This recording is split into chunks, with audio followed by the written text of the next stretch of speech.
You ask Tiger to solve. This deals with linear equations with one unknown. The final result is s equals 8. Let's solve it step by step. Swap sides. Group all constants on the right side of the equation. Add 10 to both sides. Simplify the arithmetic.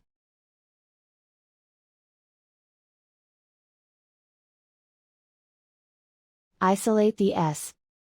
Divide both sides by 2. Simplify the fraction. Find the greatest common factor of the numerator and denominator. Factor out and cancel the greatest common factor. And so the final result is s equals 8.